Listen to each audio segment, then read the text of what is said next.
del año. Pero vamos a otro tema, vamos al tema de la corrupción en el sector empresarial. Ya estamos con Matilde Schwalb, ella es directora del Centro de Liderazgo, Ética y Responsabilidad Social de la Universidad del Pacífico, que junto a otras 9 universidades, otras 9 instituciones han presentado un estudio sumamente interesante sobre la penetración del soborno en el sector empresarial, no solamente en Perú, sino en varios países de América Latina. Muy buenas tardes, muchas gracias por estar acá. Gracias por la invitación. Bueno, en principio me gustaría que nos explique un poco el ámbito metodológico antes de pasar al, digamos, a los resultados en sí. ¿A quiénes han encuestado y quién ha aceptado responder, digamos, aceptar que ha entregado sobornos o que se le pidió sobornos y cuál es el alcance de este estudio? Bueno, este estudio surge a partir de otro que se había hecho ya hace 10 años, que se viene haciendo en Colombia con una metodología ya aprobada, y está dirigido a los altos directivos, aquellos que toman las decisiones más importantes de la empresa y que tienen conocimiento sobre la empresa para poder responder las preguntas que están en el cuestionario. Estamos hablando de ejecutivos de primer nivel, segundo nivel y tercer nivel. El primer nivel, el ejecutivo que no tiene ya a quién reportar, el segundo que reporta a una jerarquía y el tercero que tiene 2 por encima. Entonces ese es el perfil del ejecutivo a quien nosotros hemos acudido para el cuestionario. Sin embargo, entiendo que ha sido totalmente anónimo este cuestionario, dado que estamos hablando de delito. Efectivamente anónimo, el cuestionario era llenado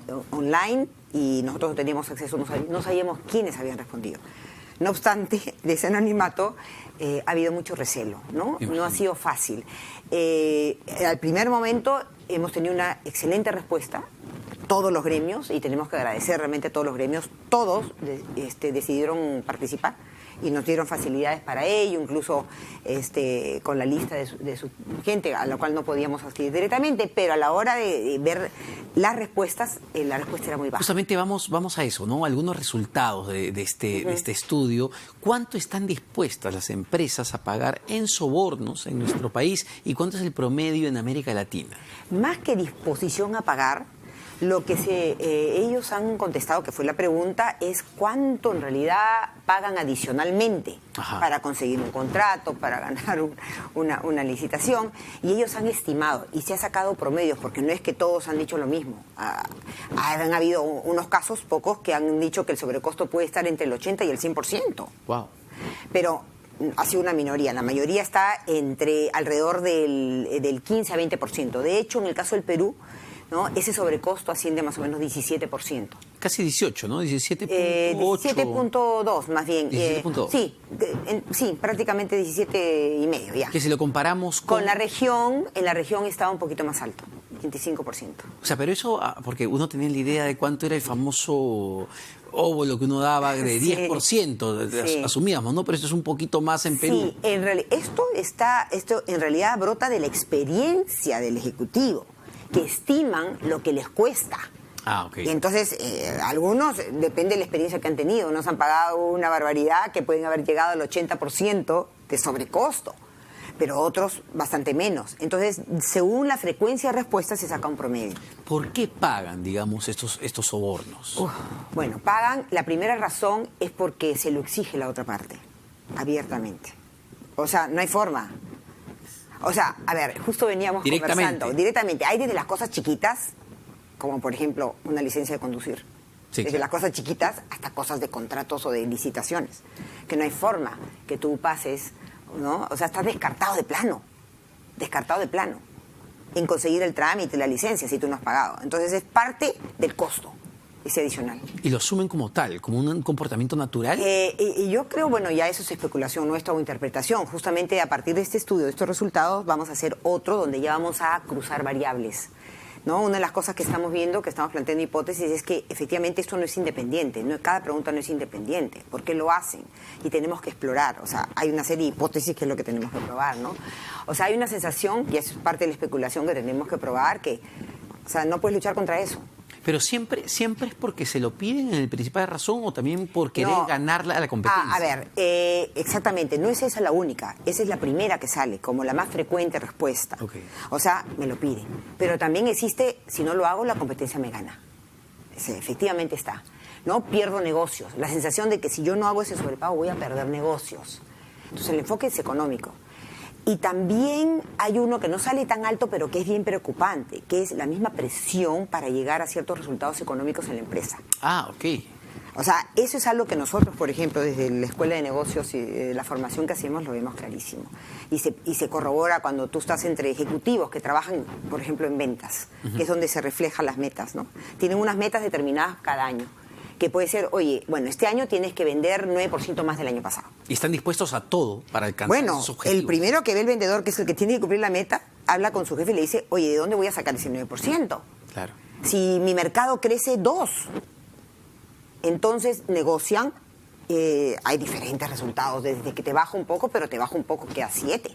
¿Cómo sacas tú la diferencia con un mercado que no te va a dar?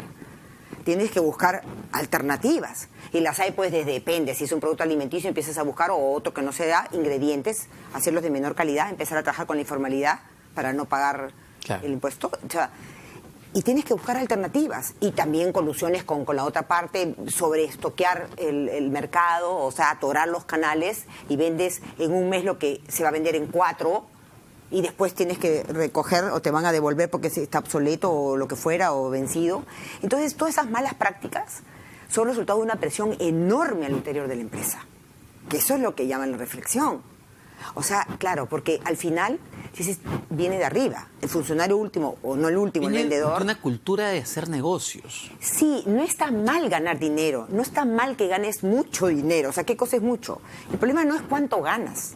El problema es qué haces para ganar eso. Ahora, otro dato interesante de este estudio es las modalidades que usan para sobornar, porque no todo implica plata bajo la mesa. Hay varias modalidades. Sí.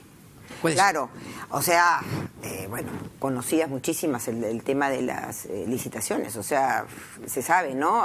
Hay la otra parte que tiene una costumbre de hacer negocios y te aseguras, pues, ¿no?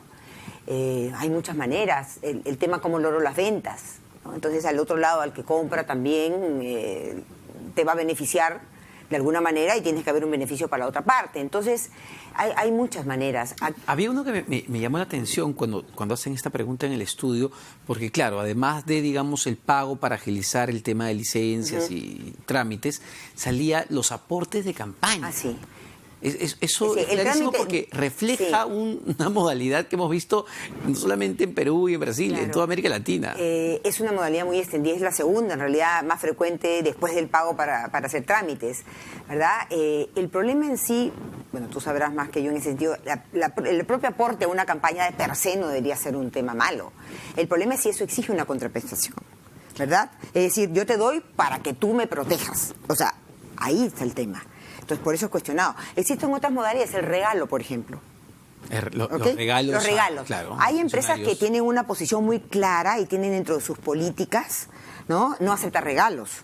No aceptar regalos. O a veces que no lo tienen que devolver, y en el casos extremos, cuando no lo pueden devolver, lo sortean. Entonces ya minimizan el efecto que puede tener el regalo. Porque hay regalos y regalos, ¿no es cierto? Sí, claro. Entonces, el propósito es evitar que sesgue eso una decisión, que sería distinto. Pero lo interesante acá del estudio, porque se les hace las preguntas a los propios empresarios de cuáles son las modalidades que ellos consideran de un eventual soborno, y ellos responden aportes a campañas. Es decir, ellos mismos reconocen que efectivamente, como dijo Richard Concepción Carhuancho en un fallo, no hay lonche gratis. Ellos dan este aporte porque esperan una contraprestación luego. Ese es el problema, esperar una contraprestación. Ahí está el detalle, ¿no? Entonces, el hecho que hayamos escuchado, duplícale el aporte, porque hay una relación entre chance de que salgas y ya, entonces yo me aseguro y a todos les doy algo, ¿no?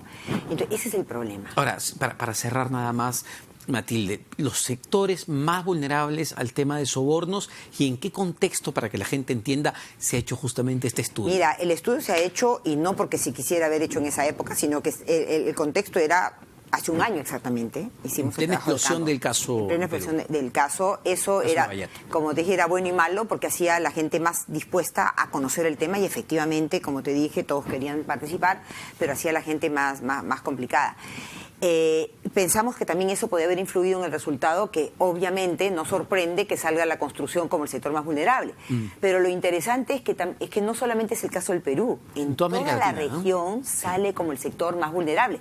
El segundo más vulnerable es el sector público, pero sale más vulnerable en otros países, por ejemplo México.